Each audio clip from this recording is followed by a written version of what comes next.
Straight ahead on WBKB, Alpena commissioners approve hiring new officers for the new jail. Plus, the Salvation Army is accepting new winter donations, and the deadline is rapidly approaching to apply for the Youth Advisory Council grants. You're watching Thunder Bay News Network. WBKB News at 6 starts now.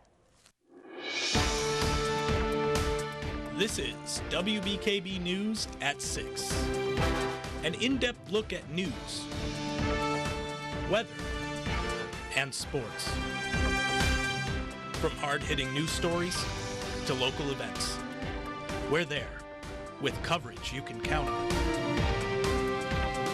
You're watching WBKB News at 6. Good evening and thank you for joining us. I'm Sherry Stewart. And I'm Tyler Cruz. We're wishing a happy 184th birthday to the state of Michigan today. The Great Lakes state became the 26th state to join the Union on January 26, 1837. Before that time, Michigan was attached to the territory of Indiana before becoming its own territory in 1805. Even before that, the city of Detroit was founded in 1701, making it one of the oldest cities within the nation. The Alpena County Board of Commissioners met virtually this afternoon to discuss staffing at the new county jail. Following a request from jail administrators to hire 2 corrections officers at last week's Finance Committee meeting, the county commissioners met today and approved the request. Their vote was unanimous. The new jail would either have its opening date pushed back or current officers would be forced to work overtime if their request was not approved. At the meeting, jail Administrator Scott Gagne detailed the need for new officers. Having the balance of having enough support and assistance if something does happen. And then it also takes into account that these individuals are working 12-hour shifts and they need an opportunity to be able to go to the bathroom or take a break. Once the county formally hires the new officers, the new jail will be set to open on its timetable. Well, the Salvation Army is accepting donations for gloves, hats, undergarments, and socks as part of a new winter campaign. After a successful holiday season, the Salvation Army is asking the community and other organizations and even businesses to lend a helping hand by making a donation of those needed items. Major Preza Morrison says the idea actually came about after seeing the additional need during the holiday season.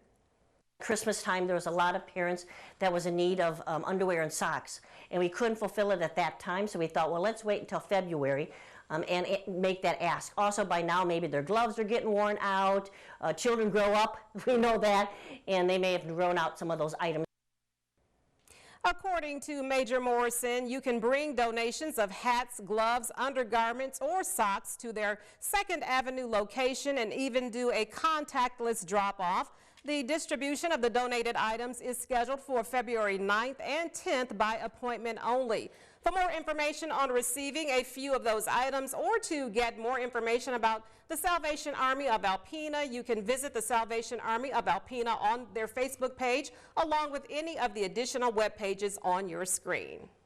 Well, today, Donald Trump officially established the Office of the Former President located in Florida.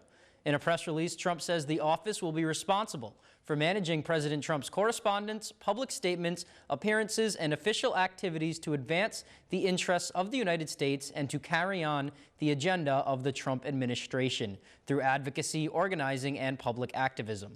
The Office of the Former President will operate out of Palm Beach, Florida. In other news, the Alpena County Board of Education met virtually Monday night.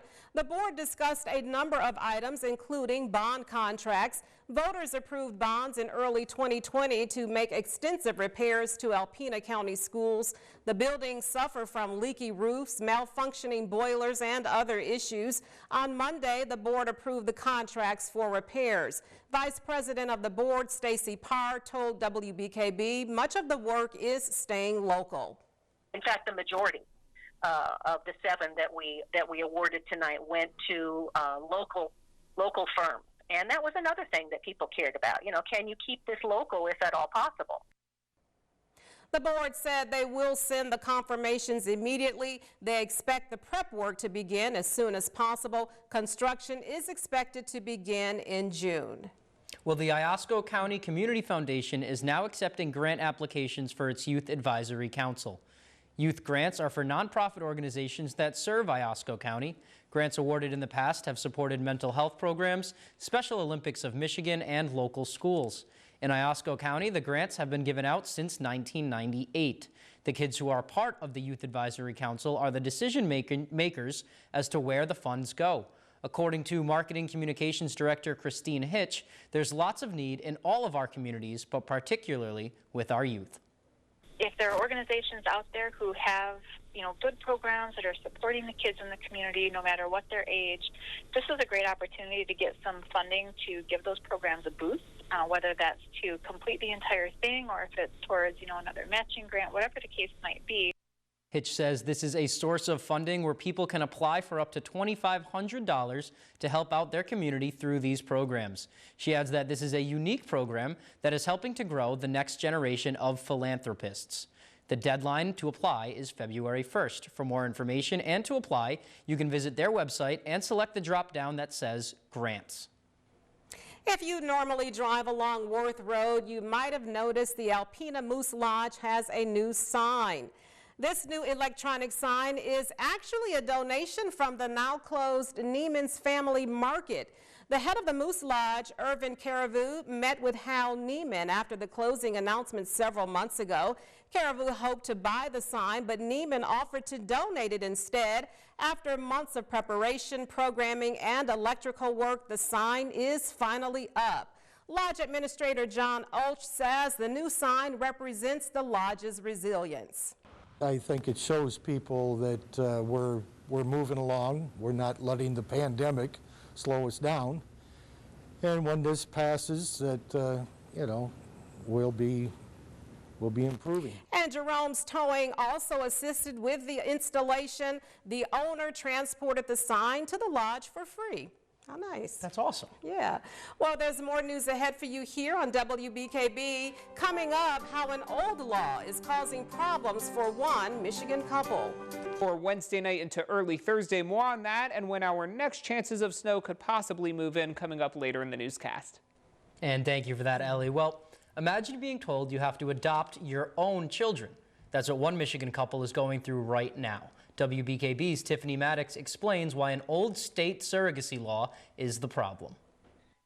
To be told you can't, or not to be granted rights to your children because of some silly law that was written in the 80s. Jones, who lives in Grand Blanc, is the founder of the Michigan Fertility Alliance. She's fighting to change that old law. She's passionate about the topic because her family went through something similar. Had a momentary emotional breakdown. That's how Jones felt when she heard about a Michigan couple being forced to adopt their biological babies. This happened after they were born through a gestational carrier because of a decades-old anti-surrogacy law in the state. The Michigan Surrogate Parenting Act of 1988 states surrogacy contracts are void and unenforceable, and makes compensating someone to carry your baby a felony. So people like Jones are fighting for parents like Tammy and Jordan Myers. They used a gestational carrier in Michigan who did it without payment as a gift. Still, their judges in Kent County will not grant them parental rights. There are several other counties in the state who are issuing these pre-birth orders and legal rights to children born to a gestational carrier. Lawyers say other judges have found a workaround when interpreting the law and have issued pre-birth orders so that families can put the biological parents' names on the birth certificate. That would also allow the Myers to get the twins on their health insurance. To adopt their children, the Myers will now have to go through months of home inspections, paperwork, and even an FBI background check. We just want the law to be updated. In Alpena, Tiffany Maddox, WBKB News. Only 2 other states have similar strict surrogacy laws, Nebraska and Louisiana. The Michigan Fertility Alliance is trying to collect similar stories to help gain a bill sponsor to fight the problem alongside lawmakers. If you'd like more information, visit at mifertilityalliance.com. Well, coming up on WBKB News, Ellie Morrison is next with your 7-day forecast plus the photo of the day. Stay tuned. In the upper 20s to around 30 degrees. And today's photo was sent in by Marsha Mott. She shows us her Norwegian fjord horses in Maple Ridge. They seem to be enjoying the snow. Thank you, Marsha, for sending us this photo. If you have a photo such as nature shots, pics with friends, or interesting sights you see that you'd like to send us, email it along with a short description to news@wbkb11.com. What a beautiful horse. What I do for a nice coat of fur during these winter months. Well, before we say hi to Jake Vanderbrook, we got to say hi to today's Pets of the Week. Meet Black Diamond, Toboggan, Bobsled, and Clove. Kent Davis has more. Today's Pets of the Week features one hyper dog and one very mellow cat. Let's take a look. Yes, those are my pants. Let's start with Black Diamond. She's a 4-year-old pit bull mix with a lot of energy. She gets along well with kids, but not as much with other dogs. Black Diamond is looking for a family that can keep up with her energy and help her burn off some of her excess weight. Next, we have Toboggan. This boy is 10 years old and incredibly chill. This Maine Coon mix is the mellowest lap cat you could ever ask for. Toboggan also has a very deep purr. He sounds like a tiny lawnmower starting up. Now let's say hello to Bobsled, but say it quietly because he's very shy. Bobsled is a 2-year-old long hair mix who likes to keep to himself. He's open to petting, but needs to be comfortable with you first. It took me quite a while to coax him out of his hidey hole. Finally, let's check in on Clove. This 3-year-old lap cat is just as cuddly as she was last week. She'll come right up to your hand for a scratch behind the ear, and she'll curl right up in your lap when she's ready to nap. And remember, you can learn more about adoption by visiting HuronHumaneSocietyInc.org. And that was awesome. You love seeing a dog in there. Even though I do like cats, it's always nice to see a dog in there. Sports is coming up next, but first, Jake Vanderbrook is in with a preview. Jake, what's going on tonight? Hey Tyler, next in sports, it's been 1 year to this day we lost a global icon. More on that. Plus, the Rogers City Hurons bowling teams hit the lanes. It's their first week of practice, and they didn't think they were going to have a season. Now, more on that next in sports. Welcome back. Well, legends collide in the first full action-packed trailer for Godzilla vs. Kong. Nichelle Medina has those stories and more in your Eye on Entertainment. Monster mayhem unfolds in the first trailer for Godzilla vs. Kong. It's an epic battle between the mythic adversaries with the fate of the world hanging in the balance. These are dangerous times. Alexander Skarsgård and Millie Bobby Brown star, Godzilla vs. Kong hits theaters and HBO Max on March 26th. A mother's world is turned upside down after an accident leaves her paralyzed in the drama Penguin Bloom. Naomi Watts stars as Sam Bloom, who must adapt to her new life. She finds hope in a bird named Penguin. Based on a true story, Watts wanted to take on the role after reading the book with her kids. We just got pulled into these beautiful images of this little creature doing bizarre things, and then we read the story cover to cover and just felt struck by the unity of the family experience. Penguin Bloom arrives on Netflix Wednesday. You think they're alive? Oh, I more than think it, Gibbs. I can feel it. And the NCIS team is on a mission to find Bishop and Torres. After a tip about smuggled weapons, the two get into a shootout, only to find themselves trapped in a jail cell. Follow the drama tonight on CBS.